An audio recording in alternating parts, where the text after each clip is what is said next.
Something happened in our town. A child's story about racial injustice. Written by Marianne Celano, Marietta Collins, and Anne Hazzard. Illustrated by Jennifer Zavoyne.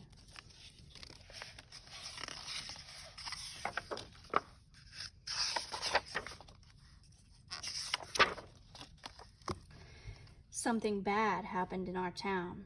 The news was on the TV, the radio, and the internet. The grown-ups didn't think the kids knew about it, but the kids in Miss Garcia's class heard some older kids talking about it, and they had questions. After school, Emma asked her mother, "Why did the police shoot that man?"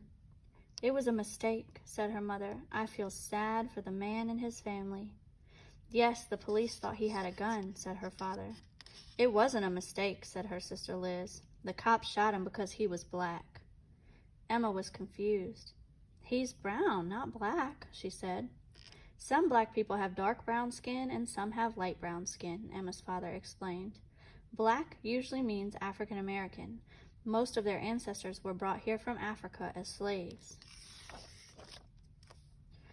"I know what a slave is," said Emma.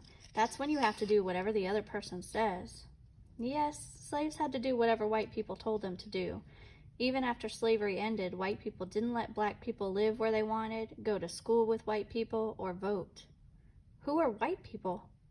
"White people came here from places in Europe or Russia or other countries. We are white, even though our skin is light tan." "Did our family do those bad things a long time ago?" asked Emma. "Yes," answered her mother.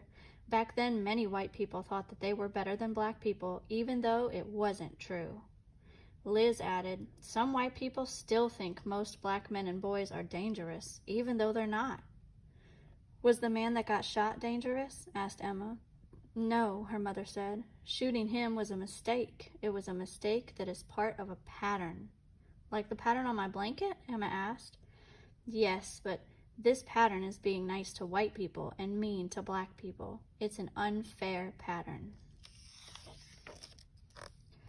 "Suppose you had a birthday party and invited everyone in your class except the black kids," her mother said. "How would the black kids feel?" "They would be sad," Emma said, "or mad." "And you would be missing out because you never know who is going to be your best friend," said Liz. "And you can help others to be fair," said her mother. "Like telling Anna to stop teasing Ling about her name?" asked Emma. Her mother gave her a hug. "Yes, just like that." In another house, Josh asked his mother, "Can police go to jail?" "Yes," said his mother. "Why do you ask?" "That white policeman who shot the black man," said Josh. "Will he go to jail?" "What he did was wrong," said his mother. "But he won't go to jail," said his father. "Why not?" asked Josh.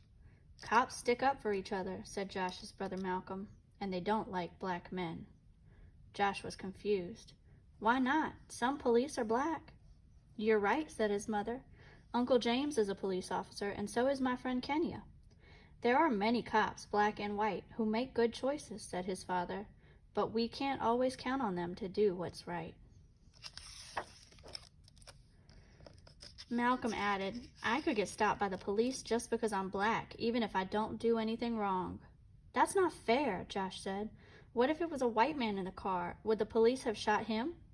"They probably wouldn't have even stopped the car," said his father. "Sometimes white people are treated better than black people," said his mother, "but it's not right. Everybody should be treated fairly." Josh's mother gave him a hug. "We're proud of who we are. Harriet Tubman, Martin Luther King Jr., and Nelson Mandela were strong and brave black leaders. They showed us that we can stand up for our rights and set good examples for others. They were treated unfairly, but helped others to learn to be more fair." "Some people haven't learned yet," said his father angrily. "Why are you mad?" asked Josh. "I'm mad that we're still treated poorly sometimes, but I can use my anger to make things better," said his father. "Black people have a lot of power if we work together to make changes." "I have power," Josh said, "and I'm smart." His father smiled. "You're right." His mother added, "And you can change people's hearts by sticking up for someone who was not treated fairly." "Like how Malcolm sticks up for me when the kids tease me about my glasses?" Josh asked. "He tells them to step off." "Just like that," his parents said. The next day, a new kid joined Emma and Josh's class. His name was Omad, and he was from a country far away. Omad didn't know where to sit or what to do because it was his first day in school. He talked a little bit, but it was hard to understand him. He said he was learning English.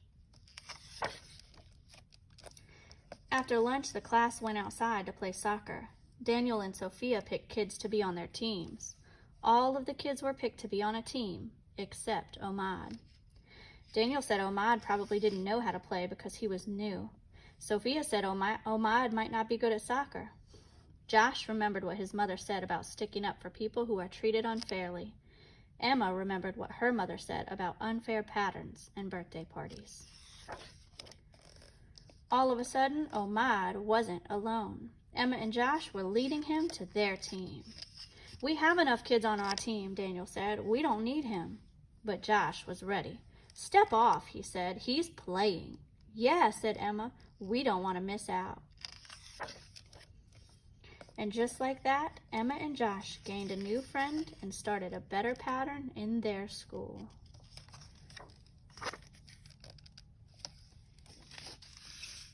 The end.